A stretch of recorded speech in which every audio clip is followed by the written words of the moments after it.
मुसलमान होकर सिखों की तरफ से जंग लड़ी। एक समय की बात है जो सच्चे पातशाह श्री गुरु गोविंद सिंह जी महाराज पांवटा साहिब के तख्त पर विराजमान थे।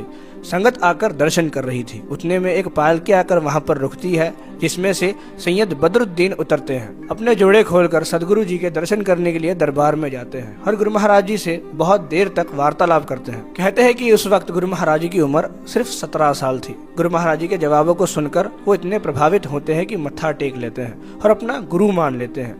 उस दरबार में जितने भी लोग होते हैं और सैयद साहब के साथ जितने भी लोग आते हैं, सब लोग ये चीज को देखकर बहुत हैरान होते हैं। ये और कोई नहीं बल्कि पीर बुद्धू शाह जी है, जो हजरत मोहम्मद साहिब के बेटी फातिमा के पीढ़ी से हैं। कहते हैं कि इस्लाम धर्म में सैयद परिवार को बहुत मान दिया जाता है। यहाँ तक कि जब पीर बुद्धू शाह जी दिल्ली जाया करते थे तो औरंगजेब अपने जूते उतार कर उनको इस्तकबाल करता था। उन सैयद साहब जी ने गुरु महाराज जी को अपना गुरु बना लिया और कई बार दर्शन करने आया करते थे। जिन सिपाहियों को औरंगजेब ने अपनी फौज से निकाल दिया था, वो सारी फौज पीर बुद्धू शाह जी के पास आई और कहने लगी कि किसी ऐसी फौज में हमें भर्ती कीजिए जो औरंगजेब से नहीं डरते। पीर बुद्धू शाह जी ने बेनती की और गुरु महाराज जी के फौज में भर्ती करवा दिया। समा बनकर आया, पहाड़ी राजों ने गुरु महाराज जी पर हमला करना शुरू किया। राजा भीमचंद और फतेह शाह की अगुवाई हेठ यह जंग की शुरुआत हुई।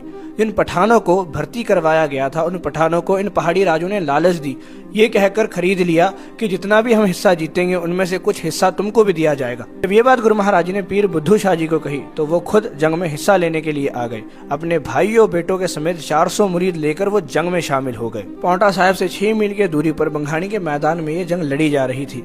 पीर बुद्धू शाह जी को लड़ता देख गुरु महाराज जी बड़े प्रसन्न हुए।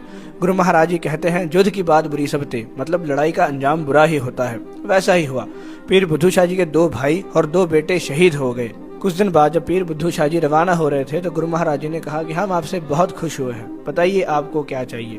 पीर बुद्धू शाह जी ने कहा कि महाराज आपका दिया सब कुछ है, पर अगर आपने जिस कंगे से कंगा किया है, अगर वो कंगा मिल जाता तो बहुत अच्छा होता। गुरु महाराज जी ने कहा कि आप बहुत महंगी दात मांग रहे हो, पर गुरु महाराज जी ने खुश होकर पीर बुद्धू शाह जी को एक कंगा, एक परना और एक कृपान भेंट की। कहा जाता है कि वही कंगा और केस तख्त श्री केसगढ़ साहिब अनंतपुर में सुशोभित है। एक मुसलमान होकर गुरु साहिब जी का साथ देने के लिए पीर बुद्धू शाह जी को बहुत दर्दनाक सजा दी गई। आखिर में इतना ही कहना चाहूंगा कि सिखों के दुश्मन कोई मुसलमान या कोई हिंदू नहीं होते।